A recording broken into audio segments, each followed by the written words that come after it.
Hello and welcome to another edition, an exciting edition of Cracking the Rich Code, the podcast. I'm your host, John Verico, and I have a fantastic guest for you today. I do every time we do this podcast, let's be honest. Everybody in the Cracking the Rich Code community and in this book series are absolutely fantastic in their own way. This guy, you're going to love him. I have to tell you, Bill is somebody that I strive to be like, and maybe am already too much like, and talk about that as we get into it. But I will just tell you this: he's one of those people who, like me, have found that after retiring from a corporate career or whatever, you find yourself busier than ever, delving into a whole bunch of different stuff. And wait till Bill tells you about it. So let's bring on our guest today, Bill McGough. Bill, how are you doing today? Here we go. There he I'm doing is. great, John. How are you? Oh, doing terrific.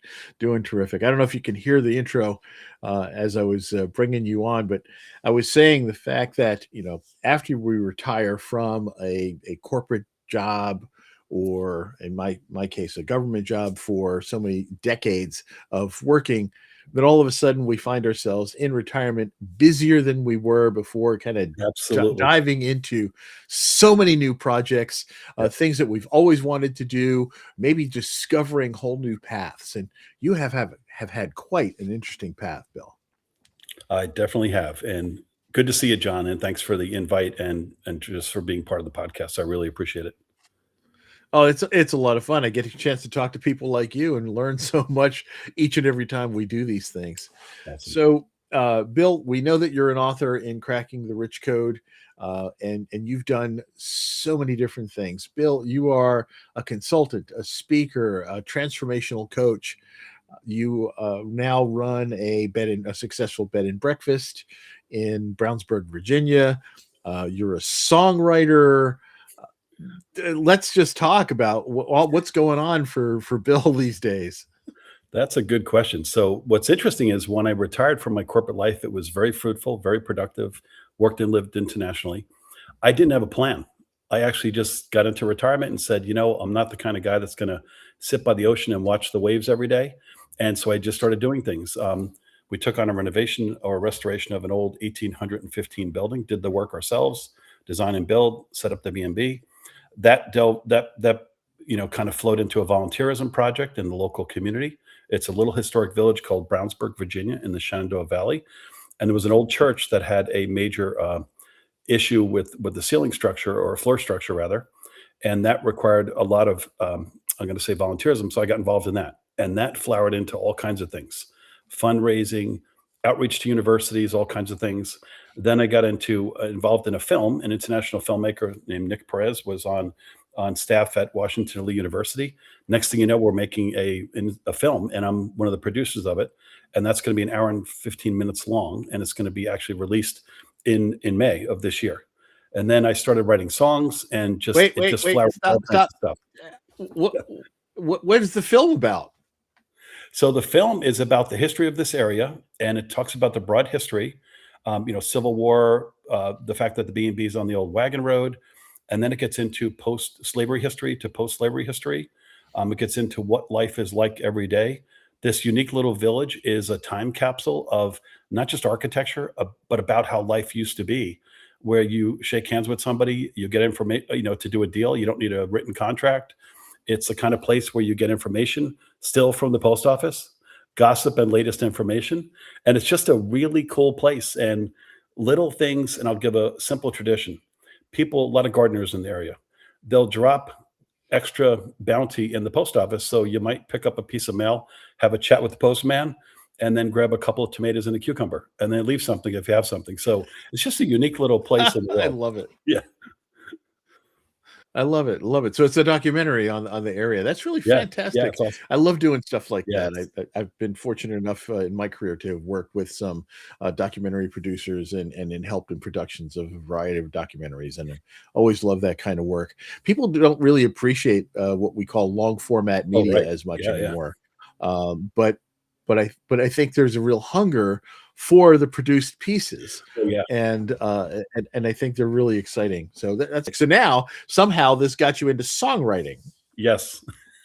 So I'm going to back you up because it's an interesting little story. So I'm just going to give a little bit of history about myself, and then I think it'll explain a bit about how my mind works and why I'm involved in so many things. So I was born in Hell's Kitchen, New York City. In Oh, actually grew up in an immigrant building that was a vestige back to the 1800s. Right, my ancestors came from Germany and Ireland, and we lived there until the early 1970s. I was a small boy. Then I grew up upstate New York, about an hour and 15 minutes north, a small community, great community called Putnam Lake. But what's unique about me is my education path was very unorthodox. I barely passed high school with a 66, and that's because my dad locked me in my sister's house for 2 weeks to pass the state test. And I went to university for a total of 45 minutes, psychology 101, ironically. Now, I'm not anti-education whatsoever, so I don't want to, leave that. I'm definitely pro-education. It was just my path. Well, that actually led me down a path of having to learn, how do I compensate for that? And my answer became using my mind. So I learned how to get control of my mindset. I learned how my mind works, how to change the tape running in there, kind of reprogram it, if you will, to get better results. And that led me from bag boy at a supermarket to running several $100 million projects internationally, senior vice president roles at Deloitte Consulting and Bayer. And it was just an amazing life that was unexpected from that. And because I learned all that, and I know about things like neuroplasticity, I know about things like affirmations, and I'd learned all the techniques, many in the early 80s weren't even written heavily about. So I right, learned those and tried and practiced. But that's really what was the thing that was able to harness my energy. So I was able to get to a point where it was just about work and effort and breaking through things to right. get what I wanted out of my life, right? And so it became an amazing set of awakenings, if you will, and understandings that got me to do all these things. So songwriting is interesting. So roll the tape forward, and this is recent actually, and it's cool. I'm a kind of self-described expert on the mind because of all the testing and learning I've done. Plenty of failures, by the way, but a lot of learnings.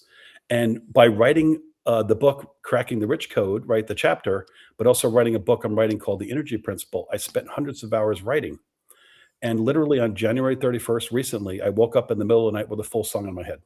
So much so that I had to wake up at 4:30 a.m. and write it down. Well, Wow. since then, and this is a little over 2.5 weeks, I've written 16 songs, and so good quality wise that I've actually copyrighted 10 of them already. And I'm actually in contact with the music industry. And that came out of, if you think about it, all that writing is creating, kind of a hook to write a chapter, and then transitions, and then an out. It's the same structure or same part of your brain that's actually used in writing songs. So my brain just kind of woke up, and trust me, I was not a songwriter. So it's kind of recent proof that working with your mind, using it as a muscle, if you will, opens up things Right. and allows other things to happen. So I'm a huge fan of it and a lifelong learner of how the mind works. It's absolutely intriguing and amazing what the potential is in each of us. Bill, when you talked about the fact that you're writing the chapter in for cracking the rich code, I've heard this from other authors as well, and I experienced it myself. And there's another whole book series that I've been involved with where the contributions are only a page, and Oh, but just that little bit of writing sometimes is just the spark we need that get those yes, creative juices going, that get our mind thinking in a different way. So many times people will say, "Oh, I'm not an author; it's not for me," and then they realize when they do actually write something that it just sparks this creativity within themselves, absolutely. and then all of a sudden they're boom, stuff starts to flow, and all it Yeah. takes is that little catalyst. It's amazing, and I gotta say too is I've only been part of the Cracking the Rich Code group for several months now, but the talent and caliber of professionals on that group are amazing. You have a big international career, you travel, you do big things, you get kind of confident in what you know, and this group is a great group in terms of what I can learn from and what I can contribute to, and I'm blown away by the caliber. It's from the very first call, very first couple of minutes, I was just smiling inside and outside, like, wow, this group I can learn from. And these are the people that are pushing the next things in the world in all regards. And it's just incredible to be part of that. It's so true, and actually, it's why I love doing this podcast because I get the opportunity to kind of deep dive with some of the authors, not just read the stuff that they've written, which is all brilliant, not just meeting them in the masterminds that we have every month, which you're right. I mean, just chatting with people and learning from them in those brief encounters are amazing. But then I'm fortunate enough as I get to do this and I get to deep dive and dig into their brains even more, and so it's a learning experience for me. And you're That's right, awesome. there are some amazing, Oh, it's amazing people in unbelievable. this community. Yeah, And yeah, Jim Britt's the perfect leader of that group too, just given his past is he's the perfect guy and probably the very unique person that can pull that kind of group off. yeah, yeah. It's absolutely amazing. So now, Bill, excuse me.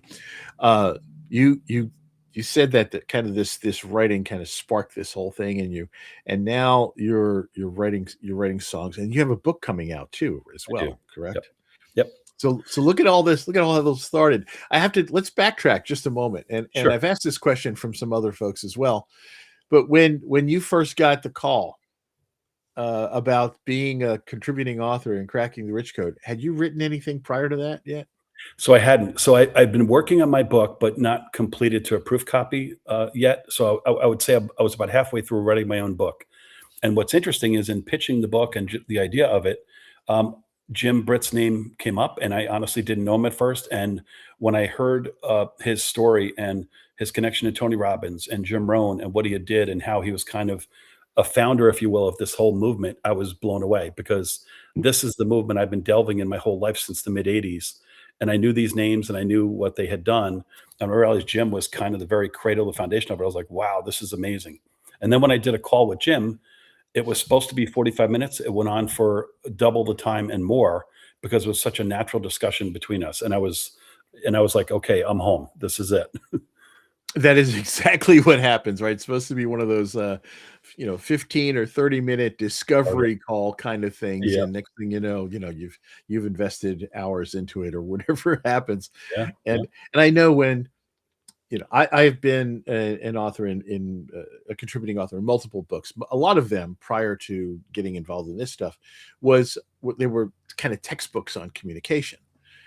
And it was interesting and fun to write, but it wasn't really where I wanted to go. I mean, I was sharing my knowledge in communication. That was my background. Yeah. And so I like being that kind of mentor coach kind of a thing. And I Oh, loved it's great. the Yeah. being able to share what I had learned. But then Jim calls and he's like, I got this book, Cracking the Rich Code. And I'm like, wait a minute, I worked my whole career in government, man. Oh, yeah. Yeah. I don't know anything about making money. That's certainly not me. Right. And then we started talking, and he talked about richness of life. And well, Yeah. that's a spark. Yeah, let's do Exactly. that. Let's talk about that. Oh, totally. And you're right. It gets your juices going. And then when we did the first mastermind call, and I got to meet some of the other folks, I was like Oh, so yeah. triggered. It's This is it's great. fantastic. It's great. It's great. So tell us a little bit about your upcoming book. But actually, before we do that, let's talk about what brought you here, which is the chapter in Cracking the Rich Code in the upcoming volume 20. Right. So So I your Yep. chapter is you are far more powerful than you've been taught. Right. So it's an interesting Intriguing. thing. So what happened is when I retired, as I mentioned, I didn't have a formal plan. I got involved in all these things around history and it's been amazing. And the people I've met, the network of people being involved in a film and the community work, thousands of hours actually, right? So it's been amazing. And then one day I just sat down and I said, okay, I want to focus my future on the future, not the past, right? Past is great, history is great, but I realized there's a lot of I'm gonna call them kids loosely, but mid 20s to mid 40s that are just lost, right? And people, and I think social media has had a huge impact on them. And in some cases, it might be bad parenting, or it might be just a poor attitude. But I see that there's way too many people walking around in life that are not realizing they have much more potential, and they don't know how to use that thing called their brain or their mind to their benefit, right? It's interesting. I use a funny phrase. Most people don't even know to work on their brain. They spend more time bringing out the trash weekly than they do working on their own mindset, right? And so what I'm Wow. here to say is I can help people with a positive trade-off. The stat, by the way, is in the mid 20s, mid 30s, people use social media 6 hours a day, and I'm proposing a trade-off saying, okay, give me an hour. That's all I need. And get rid of 2 or 3 other hours and take up a new positive hobby.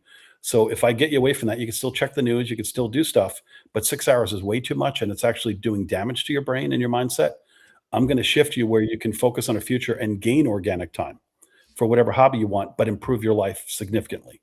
And that's the whole genesis of it. And so what happened is I said, okay, I have something to offer, which is my own experience. It was unorthodox, but because of that, I learned a lot of things about how my mind works, right? I know the difference between the conscious mind, subconscious mind. I know all the techniques and how to shift energy and all these things. So what I did is I said, okay, I don't know that kids in that age range or people in that age range know what to do. And there's a lot of stuff out there, but it's hard to manage through the myriad of techniques and tactics and promotions. So I said, let me make it approachable. Let me write a book which is going to help them to figure that out. And then in the process of writing the book, Cracking the Rich Code came up. And I said, okay, that's a great deviation. And I'm one of those people, I don't just stay on one path. If things open up to me, which Cracking the Rich Code did, I'm very happy to go down the path. And that will add to my journey with my book. And I'm sure the quality of the output and the support I'll get from Jim's group will just help me further that, right? And so that's really the connection. And then a little bit about my book. So I'm making it approachable. I start off with, okay, here's how your mind actually works, right? Very plain language. Anybody can pick it up and understand it.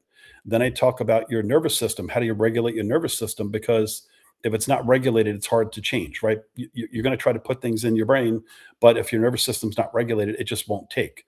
And there's very nuanced things around tactics. For example, when you do an affirmation, which is I kind of call it a personal prayer. You got to do it in the present tense. You got to do it with emotion. You got to do it in a certain way. So I explain those things. I explain what works and also some things that didn't work so well for me, so they know the difference.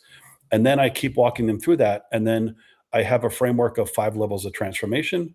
I have them identify where they are today. And then I give them aspirations of what level do you want to target.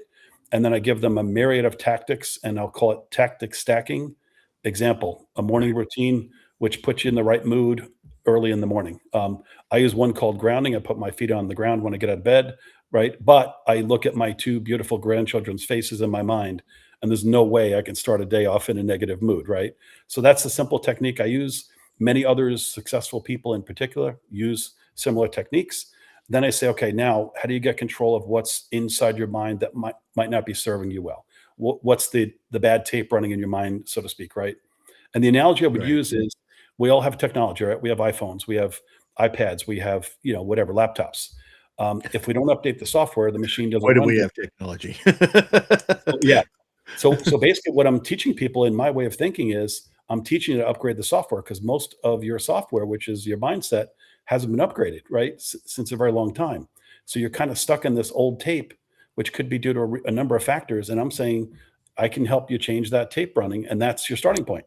And then when you get there, you start figuring out things, and you can, break through all kinds of barriers and have all kinds of amazing things happen when you start doing this kind of work. So that's the whole idea. And the reason my book is unique, so there's thousands of self-help books, right? And concepts and trainings. Mine is approachable, easy to read, easy to understand. But if you think about the bigger programs out in the marketplace, I won't mention the names, they could easily be $3,000 to $5,000. So mine is going to be approachable cost-wise, approachable content-wise. And when I target that group, I'll be looking at universities, colleges, any kind of groups that have those people, and just trying to inspire people through my own story to say, hey, I was that kid that was a rebel without a clue. I had no future prospects. But once I harnessed what I had already within me and learned about it, that's when all the breakthroughs started happening, right? And I'm here to tell people, and I know this sounds a little bold, but the potential in you is nearly unlimited. It's just about learning how to tap into it. It's kind of like we were given this body and brain, but without the instruction manual. So I'm Pretty much looking, it. Yes. yeah, and that's really what I'm looking to do. And you call what you do the energy principle, I do. which is kind of a shortened version of inner energy, correct? Exactly right. Yep. Okay. It's harnessing that inner energy inside of you. And by the way, I'll make a claim about that. If you have anxiety, it doesn't have to be a negative. It could be a positive. It's about harnessing that energy, right? So a lot of people get diagnosed in modern times with a problem. And if you think about all the business leaders and all the leaders we know about in the world currently or in the past, they would probably all be diagnosed with some mental disorder, right? Like you have ADHD, or you have this. And what I'm here to say is it's just energy, and it's how you harness it and how you harness it and use it for good in the world. And that's really what it comes down to at the end of the day. Well, that's like the whole concept of reframing, like public speaking, right? And that is the number one fear in the world. And there's so much rationale behind that. but and whole stories I can get into, but this is your show. But anyway, but to overcome that, when people say, "Oh, I'm nervous," no, you reframe it and you realize that feeling nervous and feeling excited are exactly the same physiological symptoms. It's just a Exactly. matter of reframing how you look at it. So Yeah. instead of being nervous, you're excited. And all of a sudden, your attitude towards facing that new thing is a whole different perspective. Absolutely, yeah, and I'll give an example on that. So, one of the things I had to do to compensate for my lack of education is push through a lot of failures, right? Because to learn, I had to go into things like when I first started, running big programs, I didn't know what a risk plan was. I didn't know what a critical path. I didn't know any of it, right? So Right. what I Right. literally did was I borrowed Thomas Edison's mindset, which I became a big fan. I read everything I could consume about how he thought.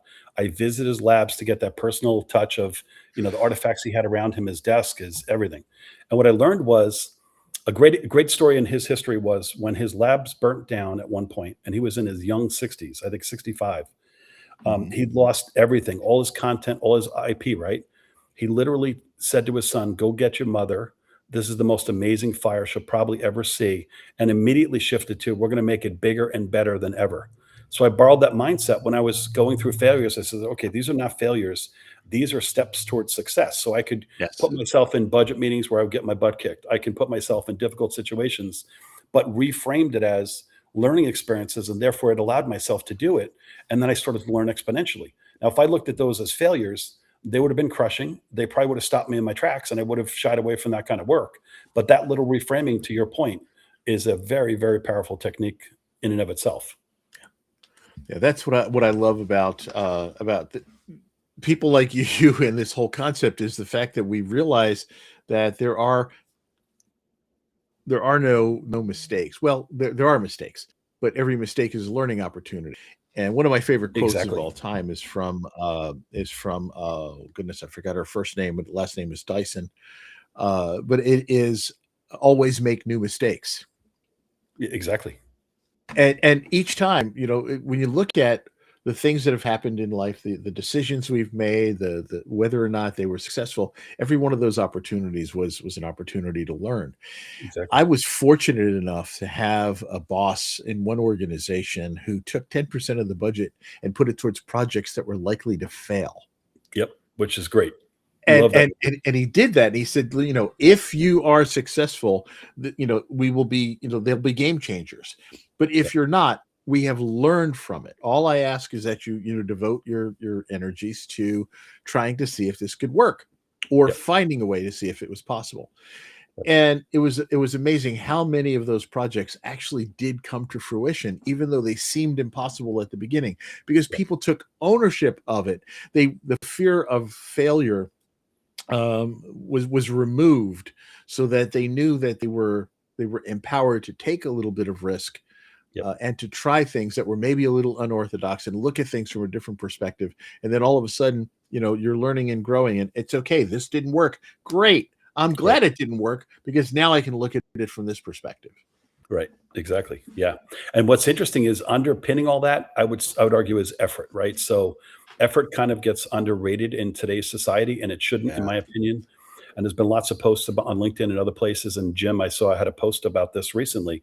But you can have a great aspiration. You can learn how your mind works. You can do all these things, but effort is what propels you to get there, right? And so be proud of the effort, turn failures into successes, but the effort is really key to the momentum and the ultimate outcomes you achieve, right? So that to me Yeah. is sacrosanct in the middle of all this, right?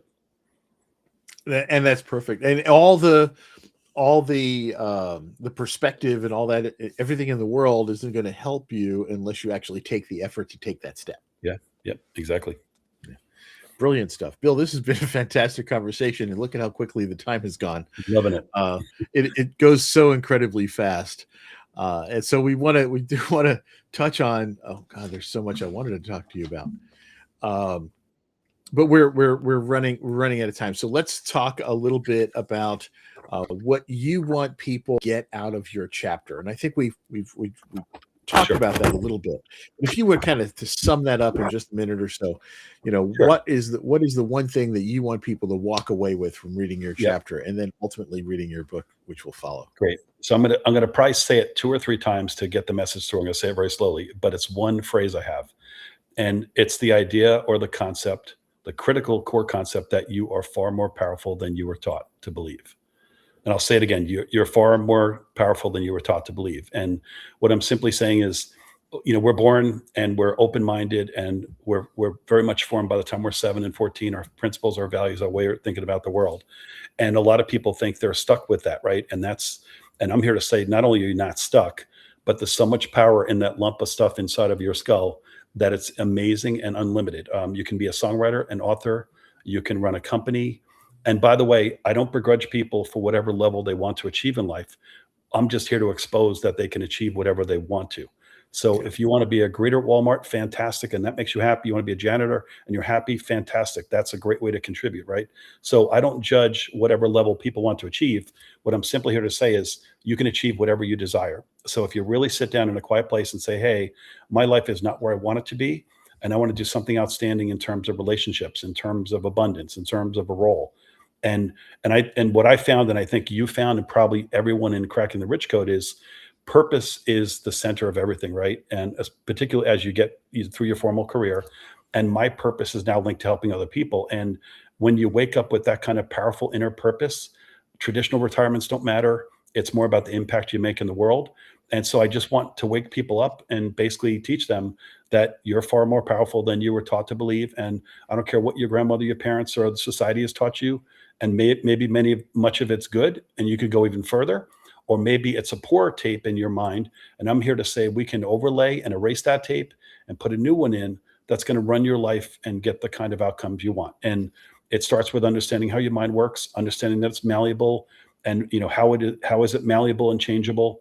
And I'll give a powerful maybe example just to close this out here. So there's something called the placebo, and the backstory of that is there was a field doctor and a nurse in World War II, and they were giving morphine shots to people coming from battle injuries, and they were severe injuries. And what's interesting is they ran out of morphine. So the nurse said, "Oh my Lord, what are Mhm. we going to do? We have people with massive wounds in their chest and stomach and legs, and we can't just let them die." So she went and filled the syringes with salt water because they ran out of morphine. And amazingly, 90+% of the people on the gurneys reacted to the salt water as if it was morphine. That's the power of the mind, right? Just imagine that, right? They're going under, they're getting operated on, they're getting stitched back up, and they're coming out like they were given morphine, and they were not. And there's many studies that back the science behind all this, but that really tells you, oh my Lord, that powerful potential is unbelievable. It's unimaginable. And when I even say these words, if I think back 30 years ago, I wouldn't have believed it. I would have said, wait a minute, that doesn't make any sense. But now Sure. that I've been through all this, I learned it's actually true. And so our mind is that powerful. Yeah, absolutely, absolutely. What a great way to wrap things up with some really brilliant insight. And it's true. Those voices in our head, we have to remember that a lot of those voices are not our voices. They're what other people have put there, and so we Exactly. have the opportunity to rewrite that script, and that is so important. And the placebo effect is a fantastic uh, analogy to make in this because that shows truly the power of our mind. And It does. Bill, you are a powerful person with a powerful mind, and I'm so glad that we had this opportunity to chat. I know so many people are going to want to reach out to you. So you have a website which is in development Yeah. to kind of follow on with your book. The website is energyprinciple.com. That's Yep. INNERGY principle.com. Those I have to say that out loud for people who are only listening to this. Uh, you want to check that out. It is coming. It is, like I said, in development. It's a lot of under construction at this moment, but it will coincide with more by the time Cracking the Rich Code Volume 20 comes out.